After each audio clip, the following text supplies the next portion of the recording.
Kemudian pertanyaan ketiga tentang bagaimana supaya anak-anak kita ini ya perspektifnya tentang dunia dan akhirat itu benar, ya. Perspektif tentang dunia ini benar. Kita perlu membiasakan kepada mereka ya jiwanya betul-betul jiwa akhirat. Pertama, niat kita ya diluruskan sebagai orang tua. Yang kedua, kalau milih kata-kata juga harus yang tepat. Mau pergi bekerja ditanya sama anak, "Ayah mau kemana?" Mau cari uang buat kamu. Nah, ini kalimat ini berbahaya. Cari uangnya itu berapa, yang buat dia berapa? Gitu ya. Jangan-jangan daripada anggaran buat dia lebih banyak yang dipakai ayahnya beli rokok. Nah, maka kalimatnya jangan seperti itu. Saya dulu diajari kalimat yang baik itu kalau ditanya, "Abah mau kemana?" "Nak, Abah mau berjuang." Berjuang itu apa, Bah? Berjuangnya Abah sekarang berangkat, ada pekerjaan yang harus dilakukan, supaya nanti dengan pekerjaan itu Allah bukakan pintu rizki buat ayah, lalu nanti dibawa pulang untuk menjadi rizki kita semua. Kamu di rumah juga berjuang, aku berjuang. Iya, bagaimana caranya? Kamu berjuang di rumah jadi anak yang soleh, bantuin Umi apa yang bisa kamu bantu. Kalau disuruh Umi jangan membantah, gak boleh bentak-bentak Umi, ya. Titip Umi di rumah. Ini kalau ngomong sama anak laki-laki mulai seperti ini sehingga dia punya rasa tanggung jawab. Anak saya Nawaf umurnya 6 tahun, tapi setiap kali saya pergi, saya katakan kepadanya, "Nak, Abah pergi, mau berjuang. Kamu juga di rumah berjuang." "Aku berjuang apa, Bah?" "Jagain Umi, jagain adik-adik, jagain kakak. Kamu anak laki-laki yang paling besar yang harus bertanggung jawab." Ini kalimat-kalimat semacam ini akan membuat mereka punya gambar yang besar tentang dunia ini sehingga tidak ansih. Nah, kalau dijawab, "Ayah mau kemana?" "Cari uang buat kamu." Nah, ini akan membuat mereka sempit, membuat mereka merasa, oh cari uang, oh aku ini keperluannya cuma uang gitu. Jangan sampai gitu ya. Jadi pilih diksi-diksi yang tepat untuk berkomunikasi dengan anak supaya mereka memahami hakikat dunia. Karena memang diksi itu penting. Saya ingat buku pelajaran saya waktu SD, buku bahasa Indonesia, itu tulisannya begini, "Ibu pergi ke pasar." Apa selanjutnya? Membeli. Apa akibatnya? Entrepreneur di Indonesia sedikit. Karena pergi ke pasar itu membeli, yang diajarkan itu konsumtif. Coba kalau kemudian kalimatnya ibu pergi ke pasar menjual gitu ya. Ini pasti jadi banyak pedagang orang Indonesia itu.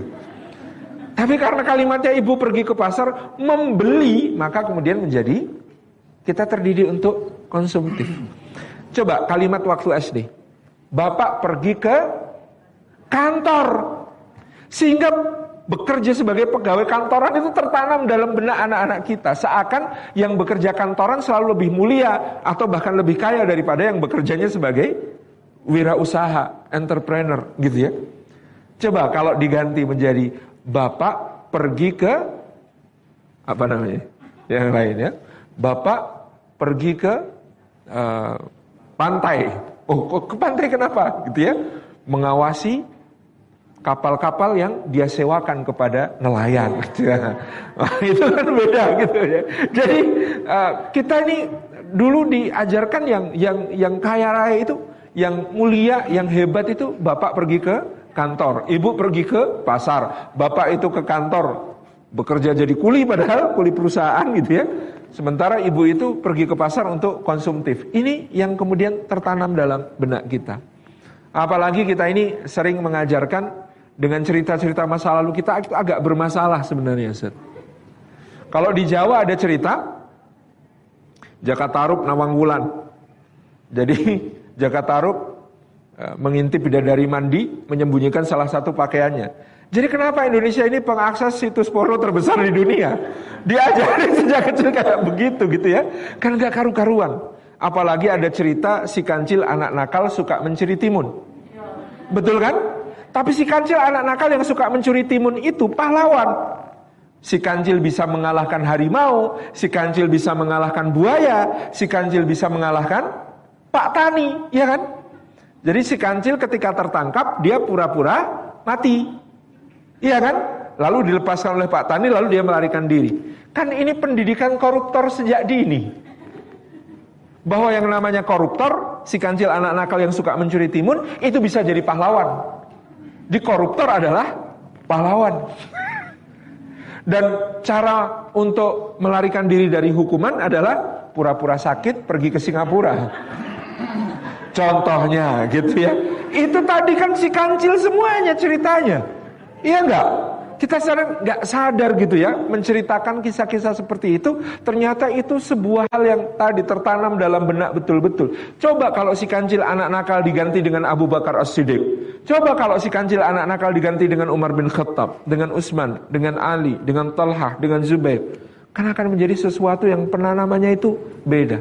Jadi saya menteorikan begini, kita ini diminta untuk meladani Rasulullah SAW. Tapi kadang-kadang kalau suruh meladani Rasulullah SAW itu, kita merasa terlalu silau. Rasulullah terlalu sempurna. Kita cuma nyanyi kalau ketemu Rasulullah itu, aku terpesona gitu kan. Udah, gak bisa, mau meladani gimana? Rasulullah itu terlalu mempesona. Sampai kita mengatakan, bedanya saya dengan Rasulullah itu sedikit. Rasulullah sedikit makan, saya sedikit-sedikit makan. Rasulullah sedikit tidur, saya sedikit-sedikit tidur gitu. Gak bedanya. Jadi kita susah. Makanya saya mengambil teori, kalau kita tidak bisa meladani Rasulullah langsung, teladanilah Rasulullah melalui sahabat-sahabatnya. Contohkan begini, dalilnya iqtadu billadaini min ba'di. Ikuti sebagai qudwah dua orang sepeninggalku, Abu Bakrin wa Umar. Abu Bakar dan Umar. Maka umatnya Nabi Muhammad itu kalau dibagi dua garis besar, kira-kira yang satu kelompok itu mirip Abu Bakar, lembut. Yang satu kelompok itu mirip Umar, keras. Nah, anak kita kalau diceritakan Abu Bakar dan Umar, lama-lama dia milih, aku mirip Abu Bakar. Lalu dia akan cari banyak tentang Abu Bakar untuk meniru Rasulullah lewat Abu Bakar. Kalau dia merasa mirip Umar, dia juga akan mencari-cari banyak-banyak tentang Sayyidina Umar, lalu akan meladani Rasulullah lewat Umar. Kalau mau lebih luas referensinya, tambahin Utsman. Utsman itu kayak Abu Bakar, tetapi ditambah satu sifat, pemalu. Lalu kalau tambah lagi Ali. Oh, Ali itu mirip Umar. Bedanya Ali itu humoris, agak ada canda-candanya dikit.